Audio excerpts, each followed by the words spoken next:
I mean, my dad busted his ass. I mean, he worked six days a week, left at 7:30 in the morning, got back at 6 or 7 o'clock, lost his eye in an accident doing upholstery.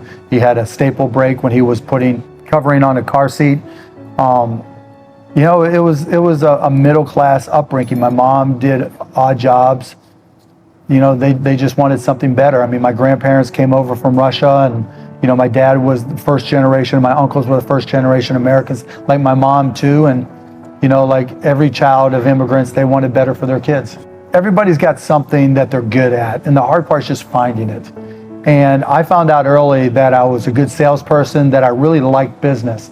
Like I like sports. I mean, I read everything I possibly could, played sports as much as I could, just wasn't as good as I wanted to be. And business was the same way. I mean, as long as I could remember, I was buying and selling baseball cards, garbage bags, whatever I could find, stamps to collectors.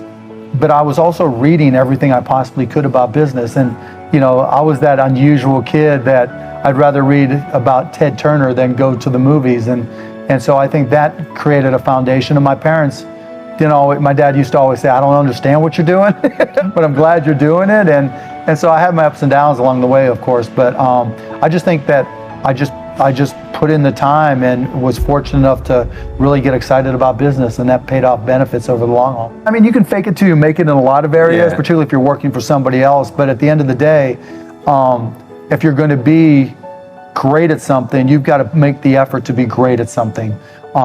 Whether it's sports, whether it's physics, math, science, business, whatever it may be, it's not just a natural skill. You've got to learn, and particularly if you're in the technology industry, because it changes every day.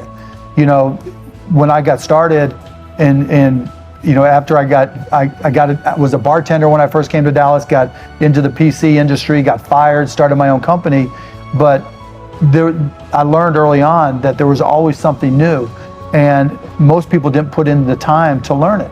It's like now with artificial intelligence. Lots of people talk about artificial intelligence.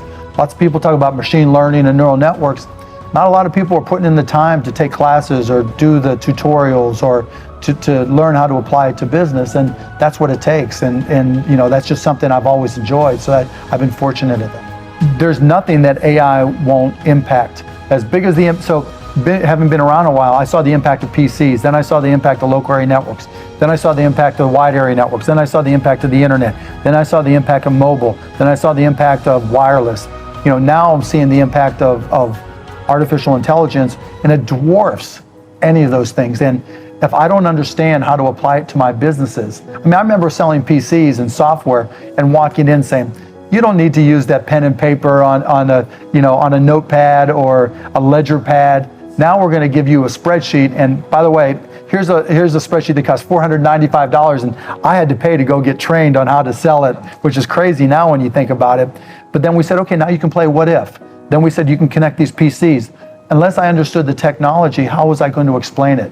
How was I going to understand it? Unless I understand it now, how am I going to invest in it?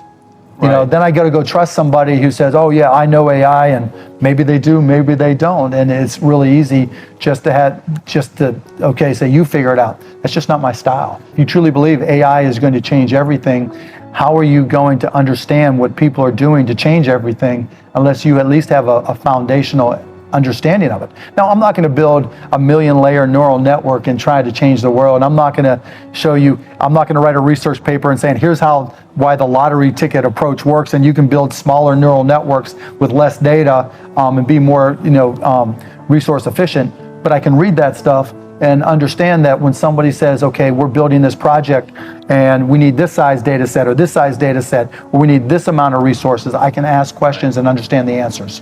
I've just learned what I'm good at and learned to focus on those things and try to, utilize those skills to now, not just be an entrepreneur, but probably more often now invest in and help other entrepreneurs. I've really evolved some of my focus to trying to help disadvantaged entrepreneurs, people who have less opportunity. I just invested with a woman, Arlen Hamilton, who we together created a little $1 million fund where she's going out and finding 10 businesses run by people of color or disadvantaged communities and just opening doors, because I think my experience applies to anybody, right? Any entrepreneur, no matter what you're trying to sell. And I also think that it's a great business opportunity simply because markets that they want to sell to are underserved. There just aren't as many entrepreneurs, so there's more opportunity. And so I think it makes great business sense as well. Well, back in 2000, I guess it was, after I'd sold Yahoo, right after I bought the Mavs, I started the world's first all high definition TV network. When everybody was saying high definition television is not going to happen, I created a network called HDNet and HDNet Movies, and there was very little content for it. I mean, literally, this is when high def televisions cost $15,000, and everybody said, who the hell is going to pay $15,000 for a TV? And I went around telling everybody, no, you just wait. Those televisions are going to drop like a rock in terms of price, and everybody's going to want one that goes on their wall instead of this big ugly hunks of analog TV. So I had that, but we didn't have content.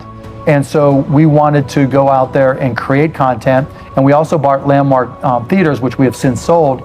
But we wanted that vertical environment where we could show it on television, put it online, offer DVDs, put it video on demand, and also offer in theaters. And so we created 2929 Productions first, where we produced movies. 2929 was because the address for AudioNet, the streaming company we created, was 2929 Elm Street. Okay. So that's where that came from. Right.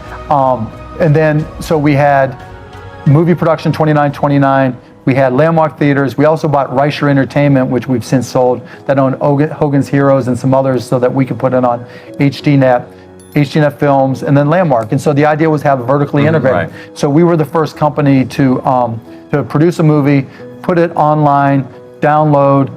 We did basically offer a day-and-date release of it called Bubble, and we've been doing Magnolia and 2929 Productions ever since. The others, Magnolia 2920, the others we've sold.